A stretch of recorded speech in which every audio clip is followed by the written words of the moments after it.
Hello and welcome to a Pair of Dice Lost podcasting channel. My name is Brendan and I'll be your storyteller for the evening. On tonight's short adventure, the guys finish up their work in Norway, Wisconsin, while the girls get caught up on just what the hell they've been doing out in the Midwest. And finally, Leonard takes a nap. This is Exalted vs. World of Darkness, Friendly Neighborhood Exalts, Episode 27, Telephone.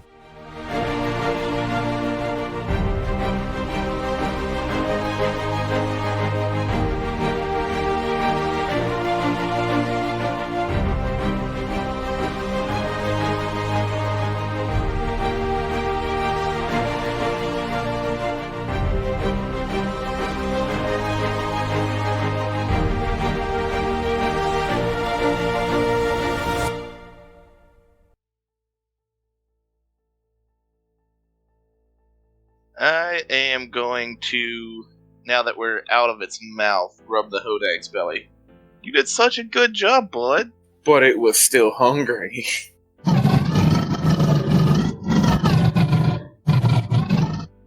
Yeah, see, those are happy growls. I'm fairly certain that Christina can hear what I'm actually doing into the microphone. No, I can't. I have both my headphones on. Are you going like... No, that's my voice mod, so it just changes whatever into those growls, but I'm literally yelling Hodag noise, Hodag, Hodag, Hodag noise, Hodag. Oh man, grab my Pokeball. Yes, the Hodag seems content and now happy that it no longer has a tummy ache. And you guys have also freed the Tokyo Drift from the clutches of the Hodag. As it is free. Is there anything else you guys would like to do with the Hodag before it bounds off into the winter? Can I just, scratch his ear or something? Yeah, sure, the Hodag will let you do that. Yeah, I do that. You did just save it from having to pass an entire Honda Civic through its intestinal tract. Yeah, that wasn't going to be pretty. I'm just going to pat it on its flank. See you again soon, bud. The Hodag bounds off into the winter and appreciates the ear rub that another son of Wisconsin gave to it. An icy son of Wisconsin. As it bounds off, you guys can see Stargazer gets out and he just kind of sinks onto the ground as that he stares at some of the chipped paint on the side of his car. Oh man, I just put that stomach acid ate off all the really cool anime drawing I put on the side of the car. That's what you get for driving down the throat of a Hodag, bud. Well, I didn't know it was... Yeah, the Rhinelander Hodag always has it right away. I mean, he seems distraught at the loss of his anime car. Maybe if you weren't so reckless racing that other car, this wouldn't have happened. Jotun approaches and just with his mighty steps and thunderous voice, just kind of, well, actually, that was me hoping to get someone's attention. I had some mirage charms installed after that we left. I had thought that it might keep the heat down on us. Ah, good. Now, you have approximately, Liv looks at a watch he isn't wearing, 30 seconds to tell me why you interacted with my family before things get bad. Oh, yes. Well, that I required your father's aid to create more simulacrums to bond to the crystals that we got. And you paid him in an alchemical core? A broken one, yes. I figured that maybe the man could use the mystical material for something. He is an artist. Uh-huh. If you would, I can sense that you're a little upset by this. I hope this doesn't impact our working relationship. If you'd like, we can have Rocco transfer a sizable donation to your father's business. He doesn't need the money. He also doesn't need a latent alchemical object hiding in his house. I'm not a big believer in coincidences. That's all. Well, I do apologize about that then.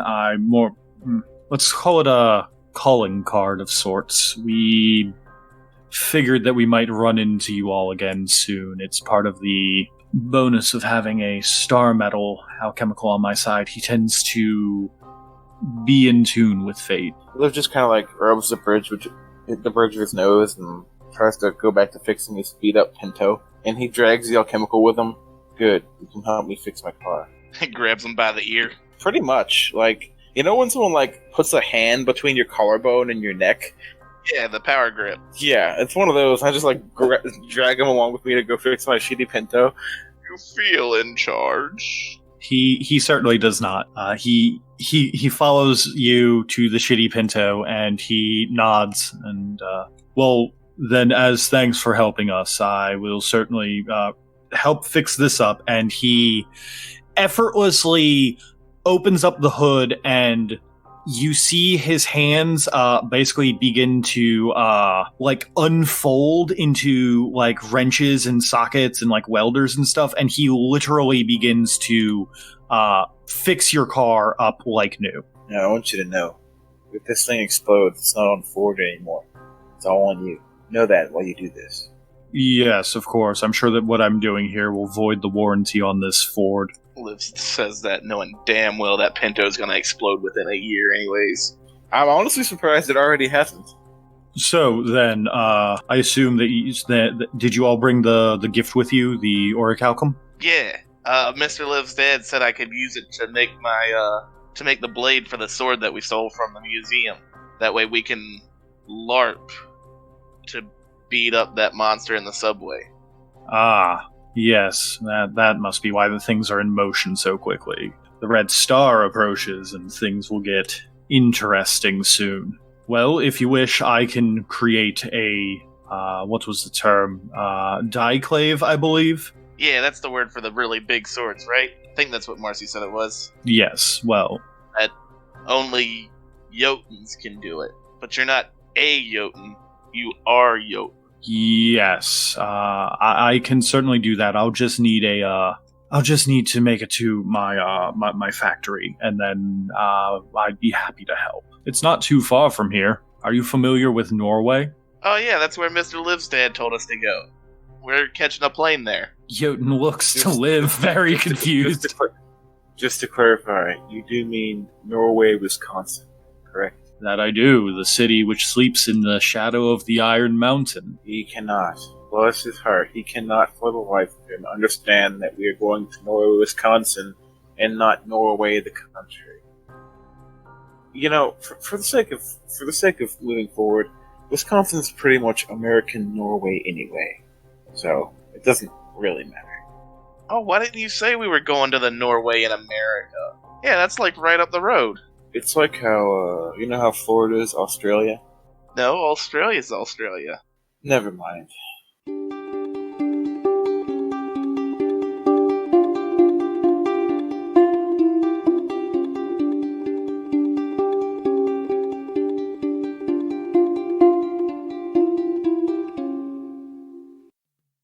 James comes out, trying not to get his suit messed up. Oh, hey there, Cass. Marcy, nice to see you guys. You would not believe the bars around here. There are no bars around here, by the way. As a GM, there are no bars, and yet this man has somehow produced a martini glass. Man. Alright. Well, hey James, you have any contact information for anybody like Marcy and myself around that we can get in touch with for this whole situation that I've told you about? Yeah, actually, I know a guy. Well, I know three guys. They were on a foundry out in Norway. Out in Norway. That might be a little far. No, Norway, Wisconsin. There's a Norway, Wisconsin? I know, I was just as surprised. But isn't Wisconsin just America's Norway? I guess. I don't know much about Norway. I'm not really from this area. Isn't Liv from Wisconsin? Yeah, I think he is. Maybe. I don't know. Probably. Well, you might have to make a phone call then. Liv probably had like quite long conversations with you guys about how much better the cheese is in Wisconsin, his homeland. So yeah, you probably know he's from Wisconsin. Like that conversation about, hey guys, we're going to Wisconsin to see Liv's parents. Yeah, there was a reason I wasn't being full on, oh yeah, he is. Ah. I feel like a talk about like how better the cheese is more of a Tyler conversation than a Liv. You know, it's hard to conversation. differentiate. It's hard to differentiate sometimes. All right. Yeah, they're but- both zombies that rely on caffeine to function.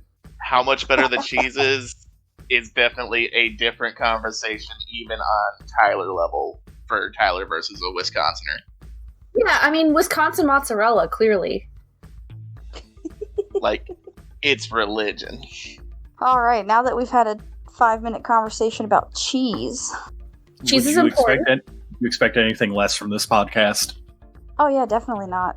It actually made me want to go downstairs to see if I have any cheese and crackers. Okay. Oh, yes. So three guys out in Norway, Wisconsin. Okay. Do you have names for them by chance? Or the Yeah. Yeah, of course I've got names for them. There's and they're good ones too. yeah, they're good ones too. It's one of them's called Jotun, the other one's Stargazer, and the last one's Basilisk. I was gonna say, those names sound familiar. After he says the first one and then the second one, Cass's face just slowly not drops, but it's one of those fucking coarse faces. As far as I can tell, the kind of shit that we are is fucking rare. The fact that there's 5 of us stationed in New York is honestly kind of weird. Oh, Cass leans in real close to James. You got a little something on your suit here, Leonard. Let me get it off for you. And as she's getting off, she leans up. And whispers, I haven't told Marcy what you are. That's your decision on whether you want to do it or not. Oh, well, then, shit. Well, cat's out of the bag, and it's not like I was very good at this part of the job anyway. Hi, I'm, James Bond is a code name, much like how Cass here has also a code name. She just doesn't like to use it. Right, well, you said it was a code name when we met. Right, but like we work for the same company. You and Cass? He's like me. Oh, like with your weird finger gun stuff? I don't know if you can actually do that, but how Lenny and you were very similar with your particular weirdness. He and I are similar with our particular weirdness.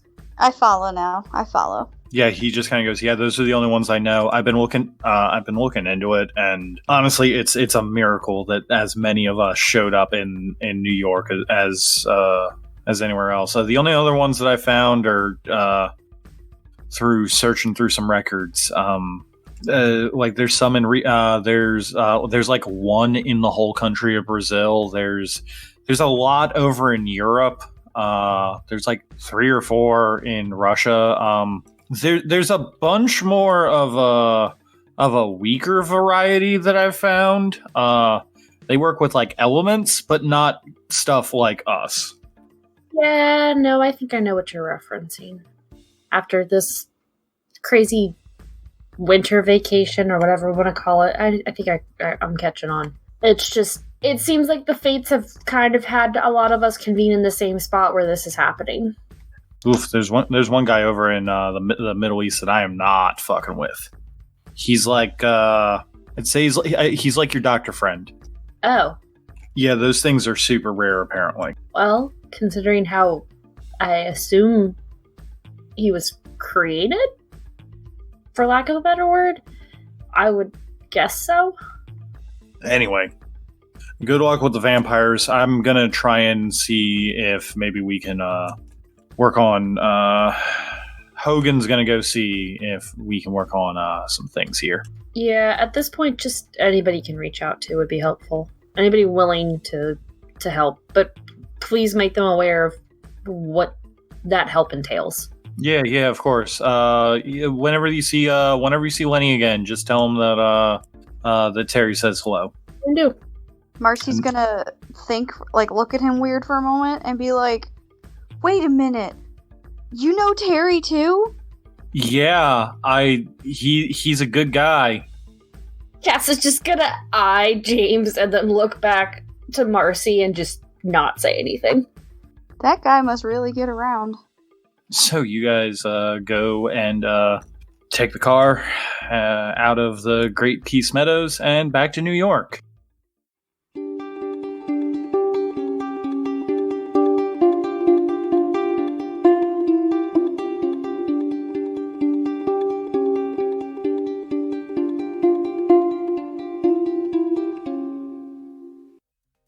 So, your car is fixed. You guys get back on the road. After the Hodag left, actually, the snowstorm seemed to just disappear. I'll always remember you, Hodag. Look to the shores of Lake Michigan.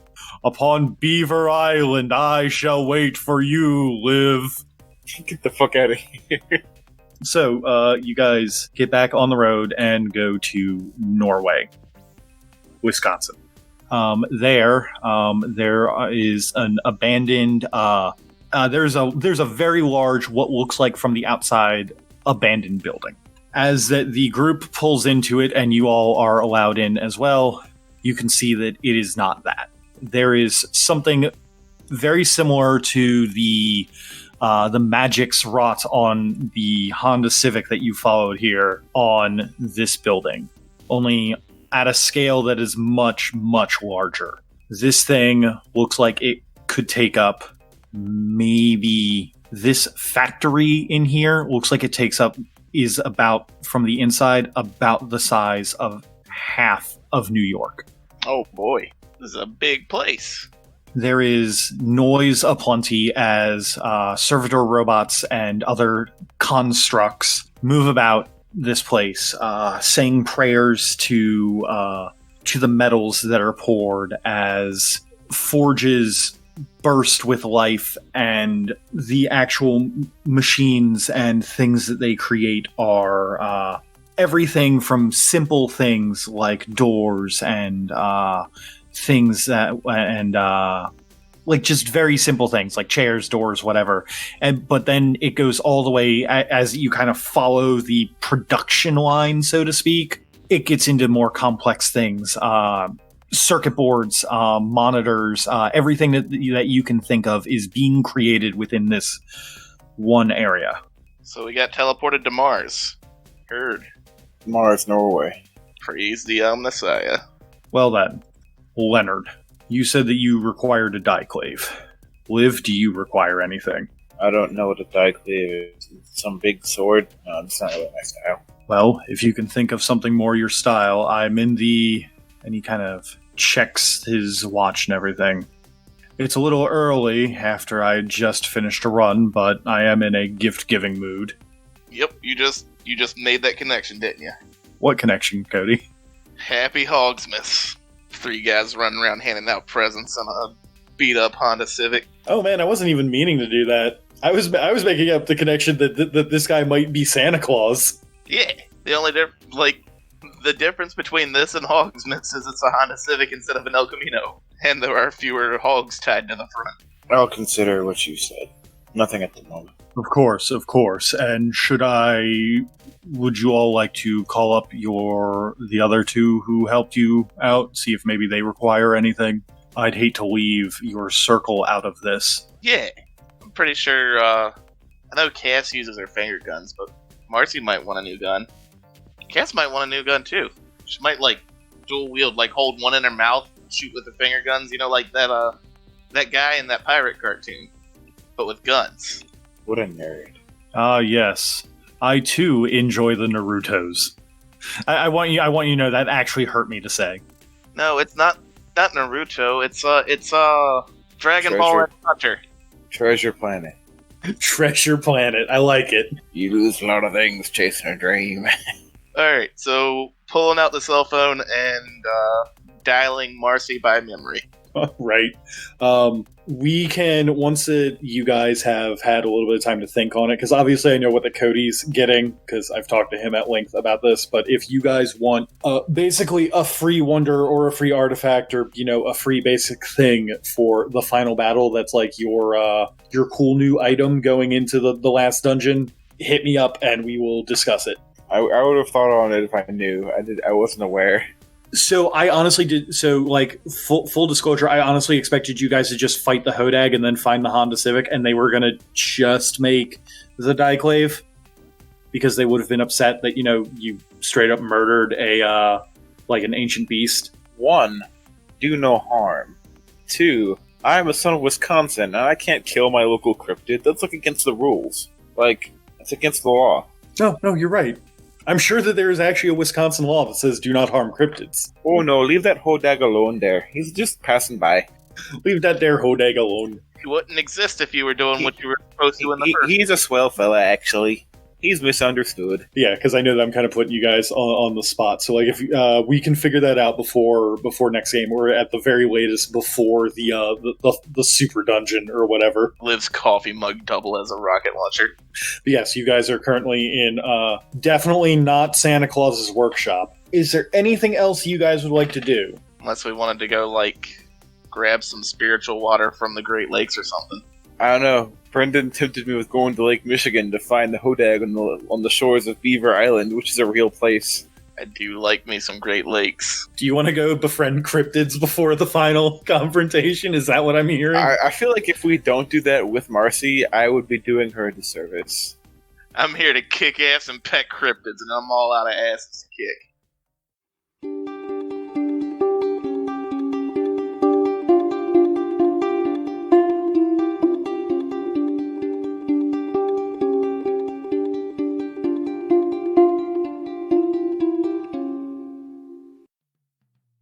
All right, so the girls leave the park and We have a phone call. get back into cell tower range, and then get to have a phone call with the boys. I'm gonna assume I'm probably driving, so I'm gonna hand the phone to Marcy or let her call on her phone. I was gonna say either one of us, because I think we both have 1 point in drive. Any points in resources? Yes, I have 2. Okay. I just didn't know if you had the money for a car or not. I was just curious. Yeah. Hey, My parents are corporate lawyers. I think we have the money. Yeah. I'm gonna drive that because I did a lot of talking for the guru stuff, so you can have phone conversation with the boys. Hey, Britt, which boy do you call? Well, I know for a fact that Marcy would have Lenny's phone number. I don't know if she has or would have Liv's. He wouldn't be like, have my phone number. But if you had it all hinted at needing it or wanting to communicate, he would easily give it to you. I So assume he'd probably have it. with all this weird happening, we have each other's phone numbers in case we need to get in contact with each other. Well, I'm gonna go with my first gut instinct and just call Lenny.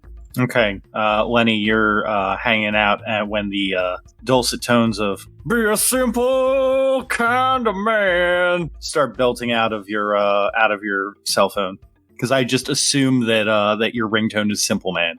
Of course it is. Oh, hey, look, it's Marcy. I don't even have to dial her. Cass must have done her timey-wimey shit. Shit, I cussed. Well, You know what that means, honey? God's mad at you. Liv, I can't read no more, as Marcy calls us. No, it's actually God, Lenny. God's calling you. It says it right there on your caller ID. Oh. Gonna press answer. Hey, big man, what's up? It's been a while. You don't normally call me. You usually wait to come and drop in on one of my nightmares. Hello, does Marcy have the phone turned up? Lenny? I made the right choice. Oh, it's not. Lenny, is that you? Yeah, it's me, God. Your boy. At this Your point, voice sounds a little high pitched. Are you okay? At this point, Marcy would put the phone on speakerphone, just to make sure someone else knows that she's not crazy when he's talking to her. Lenny, it's me, Marcy. Oh, hey, Mark. What are you doing with God's phone? This is my phone, Lenny. Wait, that's why it all makes sense now.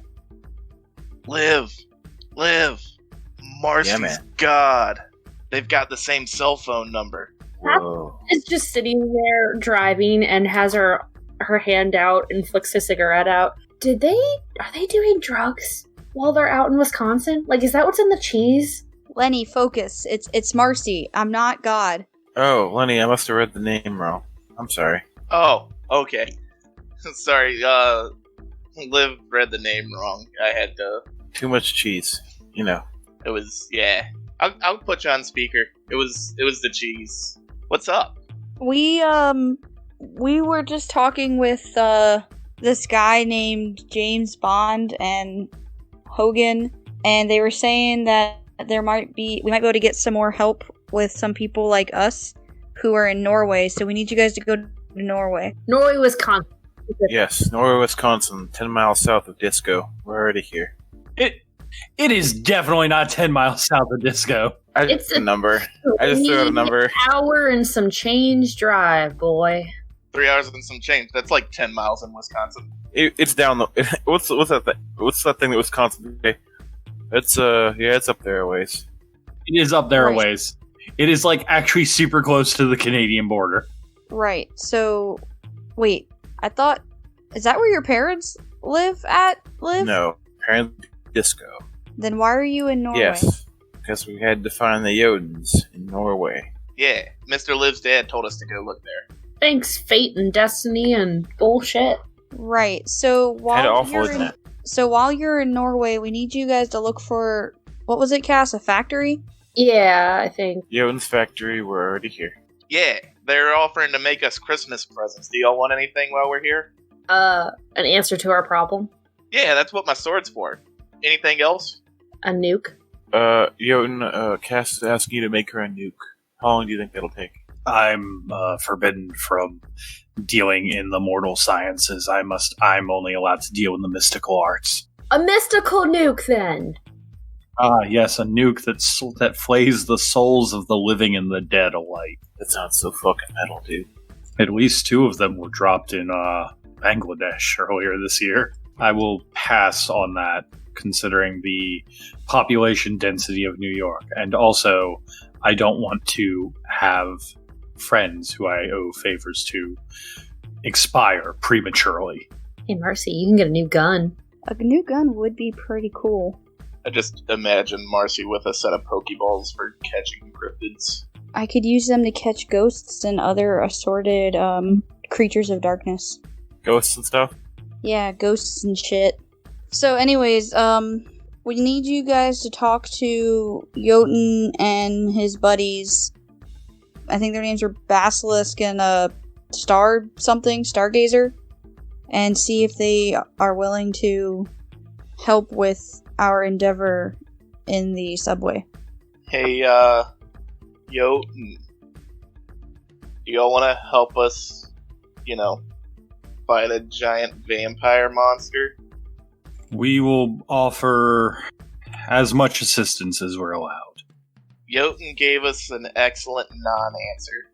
Jotun is also dealing with the stress of having to outfit the entire world of Exalts. Jotun also just got his life saved when we did a really neat surgery on a Hodag. Houghton can also just, Jotun, whatever, can also go, back into a Hodag. The Hodag is so adorable. I can't not smile when I see that fucking doofy picture. He's just so happy all the time. He is. Does Jotun or any of them know of any other people like us that might be willing to help as well? Like maybe they could kind of put some feelers out for some more help? Oh yeah, Jotun, you just said that you supply all of the Exalts. You, Yes, it's part of my penance. think we could borrow your, Rolodex and make some phone calls? Absolutely not. They are needed where they are stationed. Or would you like the other 12 of these things that are scheduled to wake up soon to destroy the world, even if you fell one? That's fair. So can we hear Jotun's responses through Lenny's phone? Yep. Or no? Yeah, everybody's on speakerphone at this point. Everybody's on speakerphone, and also Jotun does speak with like a thunderous voice. Gotcha. So you can't get anyone to help, like anyone at all that isn't really doing anything right now, that might be just twiddling their thumbs waiting for something to do. Marcy, I appreciate your candor with me here, but you have to understand that once that the red star approaches the planet, it'll wake up the other 12 that haven't awakened yet. If one of them awakens prematurely and it's taken down, sure, I'll give that group that's taking care of that problem a call. Sanctified, if I could. Damn it, that'd be so good. None of you are Eclipse Cats. You can't do that. Man, I would wake this shit up early just to fuck with him. But he just made a promise. I almost picked Eclipse. Yeah, so he basically gives you the promise that, like, if one of the other antediluvians wakes up and gets taken down before you all wake yours up, yeah, he'll put in the call to get some extra help in New York. But he really doubts that that's going to happen. Well, we're holding you to that, Jotun. Like, you better call them if they free up. Right. So while that Leonard has you all on speakerphone, what all did you want me to make? My factory is at full production, but the elves will have to go on vacation soon. Did you say elves? Yes, the elf units that I have, they're currently in version 9. They're going to require some work. Creating all the PS5s for the small children around the world was very taxing on them. What child needs a PS5? All of them. All of them. Also, we're ramping up for the Switch Pros, which should be releasing later this year, so I need to get the ELV 10.0 unit ready. Alright. Well, since I can't have a mystical nuke, I have to sit and think about what I want. Maybe like some armor or something, I guess, might be helpful. Can we get back to you? Sure thing. Just make sure that you get back to us before the next session. Wink, wink. I don't know. What? How about we get back to you before the end of, the New Year's? Yeah. Before the yeah. Okay. But I think maybe some you seem like a master craftsman. Maybe some finely tuned armor of some sorts for this particular battle might be useful for me. And honestly, I am interested in maybe a new gun, a little bit more powerful. Do you prefer actual weaponry, or would you like a fire wand? These schematics for it are... Oh boy, Britt, you don't know what a fire wand is? No, I do. Today. Marcy doesn't. Yeah, okay. She used to use fire wands, if I remember correctly. Okay, so... Yeah, Nyx had a fire wand, remember? That's right. Marcy doesn't know what they are.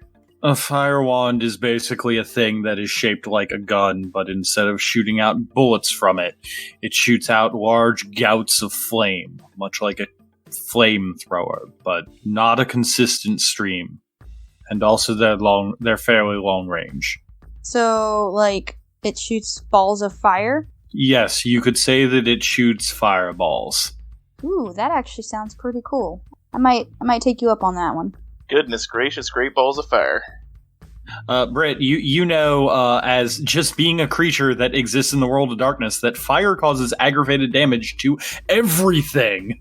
It's good against vamps. Also, since you did just pick up that one charm, but are now getting this, if you want to switch that out with something else, you are also welcome to. Or if you want to, we can work on that charm giving you bonuses. Okay, cool. That might work really well. Because, like, spending essences on the charm versus being able to just do, like, aggravated damage with a gun could also be pretty, nifty. To not spend essence.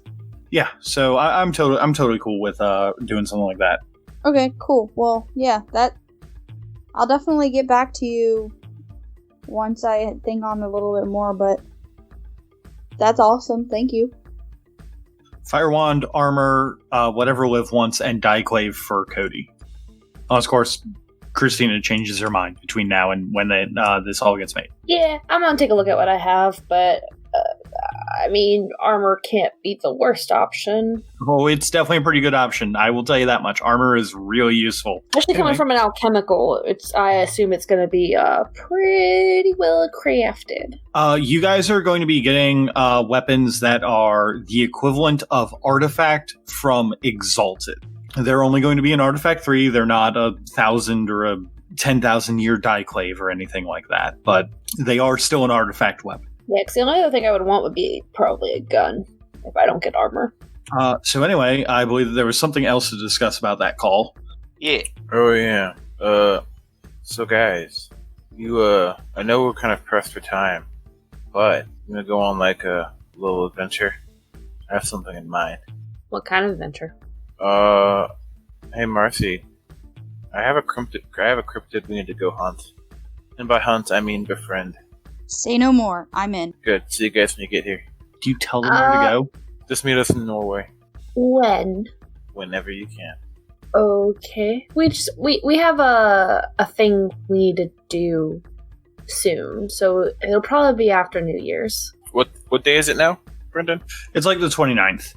We can always, sleep in that house with all the crazy wax statues. Right, Lenny? Yeah, or since we're meeting in Norway, maybe I can hang out here and help Jotun and the elves build some things. I see. I'll tell my away mother from her the hospitality big, isn't good creepy enough for you. Statue. No.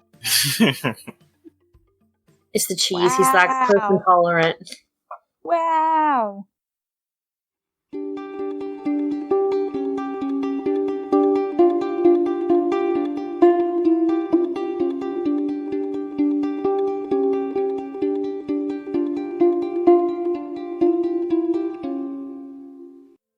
We're going to have a small little scene involving Lenny. Just Lenny. Oh boy. This will work out just great because I know that Cody just actually woke up. Yeah. Lenny, like that you've found yourself many, many times in the past that you can only barely remember as scraps of dream logic, you are in the ruined main street of Brooklyn. There are buildings toppled and bodies hanging out everywhere. Cars are crushed, and a large beast that you cannot possibly fathom looms high above you. Towering, in fact. Oh, this is what we're doing. Terrifying. You do, bud. You can feel, however, some in your hands is, for once, in the time that this is replayed throughout your head many, many times, the reassuring weight of a 10-foot-long sword. Then he's gonna look up at the thing, and look at the sword, and look at the thing, and look at the sword. Huh. Wonder if I'll die in this one.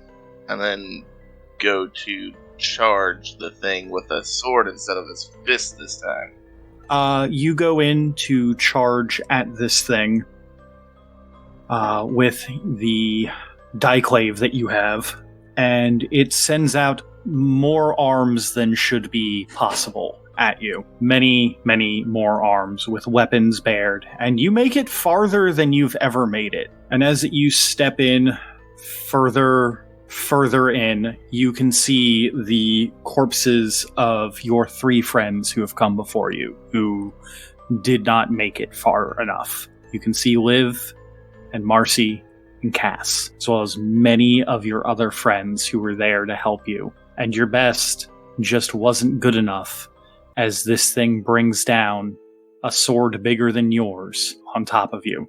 And that's when you wake up. Son of a...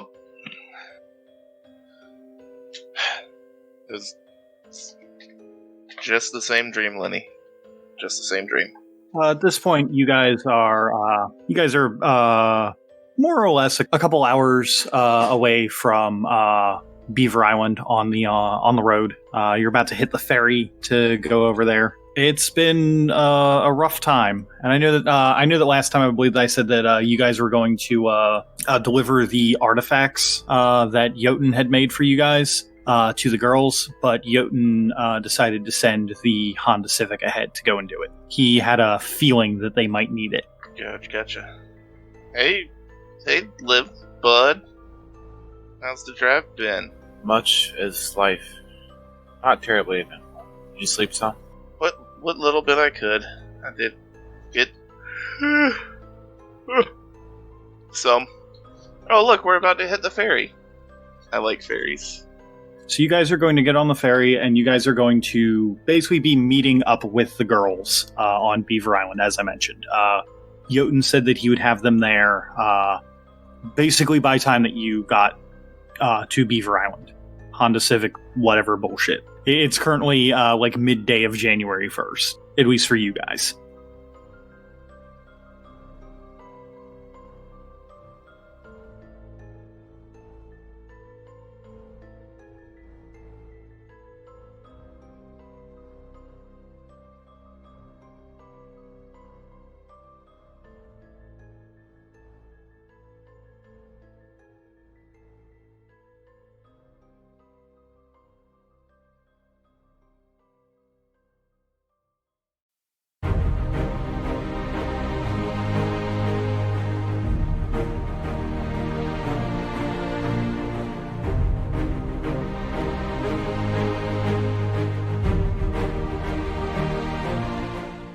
Thank you all so much for taking the time to enjoy our show. If you liked what you heard, subscribe to us on your podcast app of choice and leave a comment, rate, or review us. For updates on games as they happen, you can follow us at A Pair of Dice Lost on Twitter, and if you'd like to send questions to us, you can send those to apairofdicelost@gmail.com. The theme song for this campaign is Epic Blockbuster 2 by Raphael Crux. Other music in this episode was provided by Kevin MacLeod, Alexander Nakarada, Raphael Crux, and Komiku. And finally, I saw that cool thing you did, so have some stunt die.